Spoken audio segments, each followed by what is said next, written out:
Hi, Robins. Well, it's time for our last Lyle book this week. But before we read it, I want to ask you about the book we read yesterday. So open your listening ears, put on your thinking cap, and see if you can remember. Does anybody remember what Lyle's mother's name was? She chose it. You got it. Felicity, you're right. Does anybody remember what the new Prim baby's name was? You're right. Her name is Miranda. Good listening, Robins. Well, we're going to read about another adventure of Lovable Lyle. Here we go. Bernard Weber wrote the words and did the pictures, so he is the author and illustrator.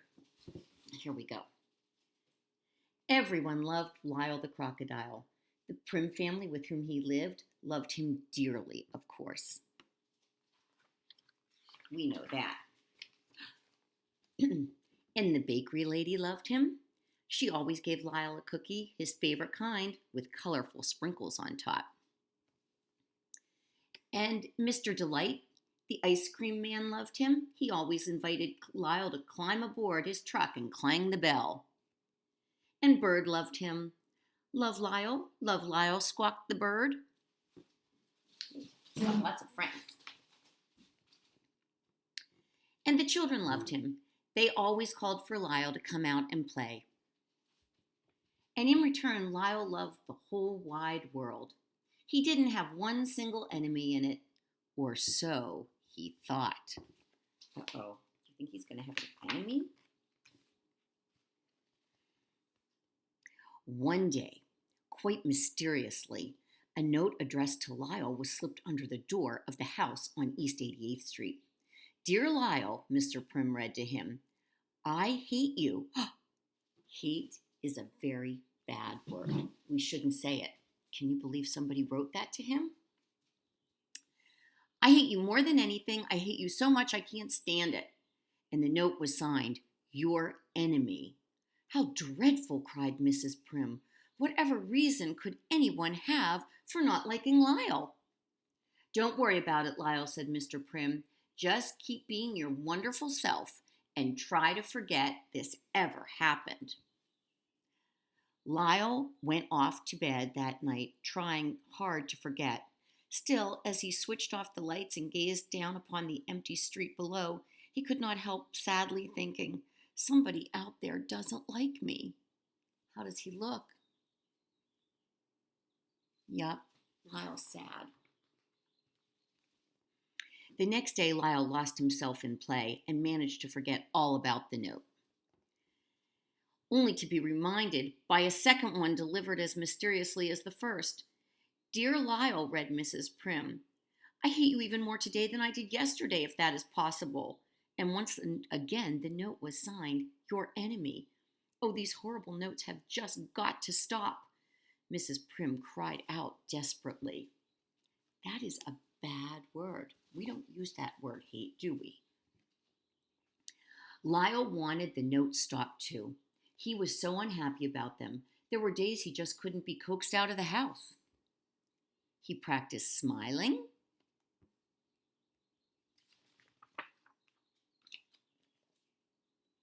At other times, he was outdoors being his friendliest to everyone, hoping somewhere, somehow, his enemy would see what a nice crocodile he really was.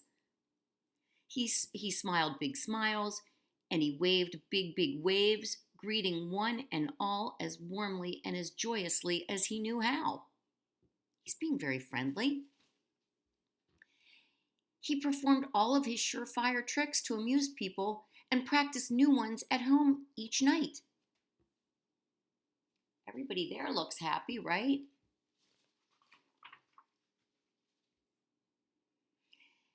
He was kind, helpful, courteous.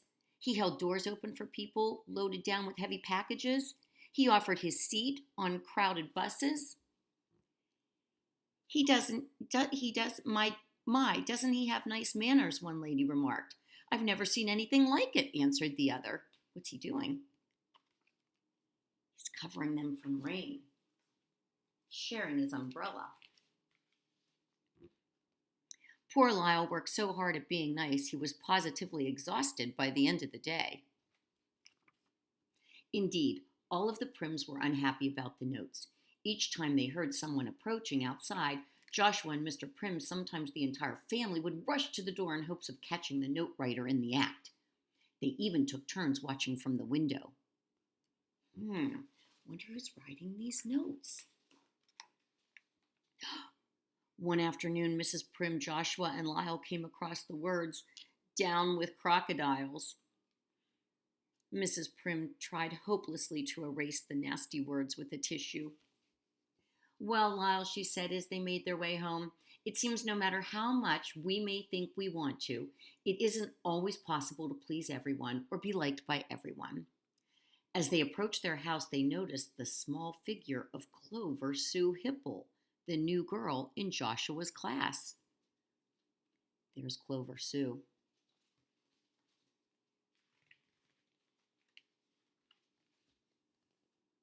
By the time they reached the door, Clover was gone, but resting under the door was still another note. "I just don't know if I can bring myself to read it," sighed Mrs. Prim, but she forced herself just the same. "Dear Lyle," she read, "I wish you would go away and never come back." Once more it was signed, "Your enemy." Sadly, Mrs. Prim crumpled the note up. Oddly, during the next several days, Mrs. Prim and Lyle found themselves running into Clover Sue Hipple almost everywhere they went. At the supermarket, they discovered her peeking out from behind a huge display of cornflakes. There's Clover Sue. Another time, they caught a glimpse of her hiding behind a tree. One afternoon, they discovered her crouched behind a mailbox. There's Clover Sue again. Each time, Mrs. Prim smiled and tried to say hello, and each time Clover skirted off before she even had a chance. Clover is running away from them. One day, as she was about to leave the house, Mrs. Prim glanced down just in time to see another note wiggling its way into the house. Quickly, she opened the door, and before her, wide-eyed with surprise, and still clutching the note, stood Clover Sue Hipple. "Clover, dear, please don't run away," cried Mrs. Prim. "I would like to speak with you about Lyle. Has Lyle done something to make you angry with him? He takes my friends away from me." "What? He takes my friends away from me," the little girl said again. "When Lyle comes out, my friends won't run away. They run to play with him, and they play with him all of the time. I never have fun when Lyle is around." "But why can't you play too?" asked Mrs. Prim. "Because," answered Clover. "Because of what?" "Because I'm not allowed. My mother said I'm not allowed to play with crocodiles." Oh. "Why don't you invite Clover's mother here to meet Lyle?" suggested Mr. Prim. "I'm sure when she sees for herself how gentle Lyle really is, she won't mind if Clover plays with him." Mrs. Prim telephoned Clover's mother the very next day. "Lyle and I want so much to meet you," she said. "Could you join us for tea tomorrow afternoon?" "I would be delighted," answered Mrs. Hipple. Mrs. Hipple made a note of the address, and all was cheerfully arranged. Now, who is this nice Mrs. Prim? Clover's mother wondered, setting up the new house, and had left her a little time for meeting neighbors. And who is Lyle? The only Lyle she knew of was that wretched Lyle the crocodile creature, who lived with a most peculiar family somewhere nearby. Imagine, she clucked disapprovingly. Living among decent, respectable people. But this Lyle, he must be that nice Mrs. Prim's husband, she decided. Of course. She's going to have a surprise.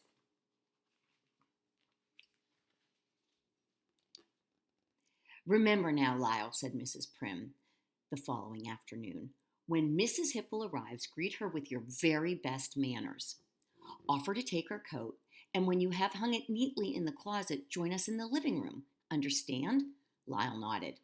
Good, said Mrs. Prim, humming as she returned to the kitchen. When Mrs. Hipple arrived, Lyle started down the stairs to meet her, but then she stopped. Suppose she won't like me. The thought popped into his head. Suddenly, a wave of shyness came over Lyle. Suddenly, the last thing in the world he wanted to do was meet Mrs. Hipple. Lyle, Lyle, called Mrs. Prim. Uh-oh, Lyle's sad and shy. Lyle, Lyle, where are you? We have company, Mrs. Prim called again as she led her guest into the living room.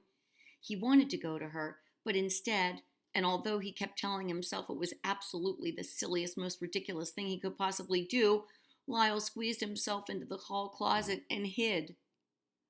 Uh-oh, he's hiding in the closet. Mrs. Prim looked for him upstairs, and she looked for him downstairs. I just can't imagine what has become of Lyle, he heard her explain. There he is, hiding in the closet. Amid the tinkling of teacups, Lyle could hear the voices of the two women. They talked about this and that and everything under the sun. It was so stuffy and uncomfortable in the closet, he began to wish they would talk about Mrs. Hipple leaving. He wants to get out of that closet. At long last, Lyle heard Mrs. Hipple say, I must be going now. And Mrs. Prim say, I'm so glad you came and so sorry you missed Lyle, but I do hope you will be meeting him real soon. Then Lyle heard the handle of the closet door turn as Mrs. Prim said, Here, let me get your coat. Lyle is in that closet.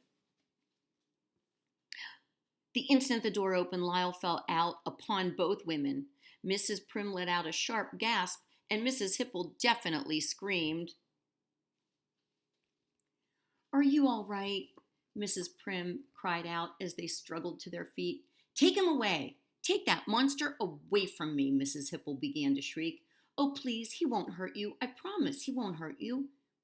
Look at him. He's more frightened than you. Let me out of here, Mrs. Hipple shrieked. Let me out of this terrible house. Oh, their plan didn't work. She does not like Lyle. Mrs. Prim opened the door as Mrs. Hipple, her hair and clothes all in a rumple, stumbled from the house. If that crocodile ever so much as crosses my path, I'm going to have him arrested, she called back over her shoulder. This is supposed to be a nice neighborhood, you know. Oh. Poor Lyle, sighed Mrs. Prim. That night, now he's afraid he's going to be arrested. We're just going to have to think of something to take his mind off his troubles. Poor Lyle, he's sad. On the first warm day, the Prims knew just what to do for Lyle. We'll take him to the beach, they decided. That's a good idea. Swimming has always been Lyle's favorite sport, smiled Mrs. Prim, and he's by far the best swimmer in the family, her husband added. While Mr. and Mrs. Prim made themselves comfortable and Joshua started on a sandcastle, Lyle took a running dive into the water. There he goes.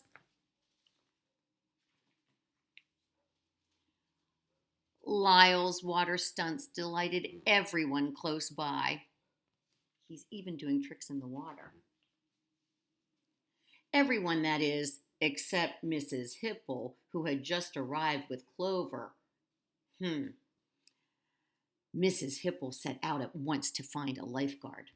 Lifeguard, lifeguard, she cried. Do you permit crocodiles to bathe here? Certainly not, answered the lifeguard. Well, it might interest you to know there is a crocodile bathing out there. This very minute. Mrs. Hipple pointed to the spot where she had seen the crocodile. Oh, she's complaining about Lyle. Suddenly, everyone on the beach was looking and pointing, but not at a crocodile. They were pointing to a little girl thrashing about helplessly in the water. Clover, Clover, cried Mrs. Hipple. She's struggling. There is Clover in the water. She's having a hard time staying afloat. The lifeguards immediately pushed off to the rescue, but Lyle raced to the scene before them. There's a crocodile out there, someone gasped. No, it's Lyle, called Mrs. Prim, standing nearby. I mean, it's Lyle the crocodile. There goes Lyle. What's going to happen? Lyle brought a very wet but happy Clover safely back to shore. Hooray for Lyle, the crowd shouted. Oh, Lyle, dear friend, sobbed Mrs. Hipple, how can I ever thank you enough? He saved Clover.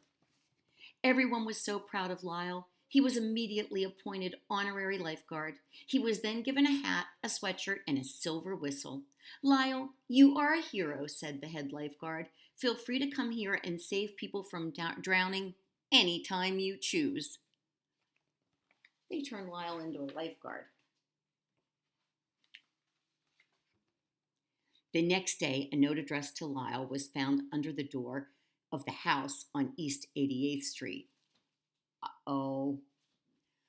Oh, no, not again, Mrs. Prim moaned. Dear Lyle, read Mr. Prim, I love you. I love you more than anything. I love you so much I can't stand it. And the note was signed, Your friend for life, Clover Sue Hipple. P.S., Mr. Prim continued, may I play with you today? P.P.S., my mother said it's all right. Lyle smiled, one of his big, big smiles. Does Lyle look happy now? Did you like that book? I liked it too.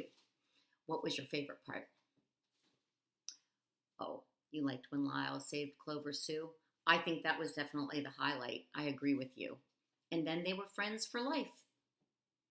That's a good way for the story to end. All right, Robins, I hope you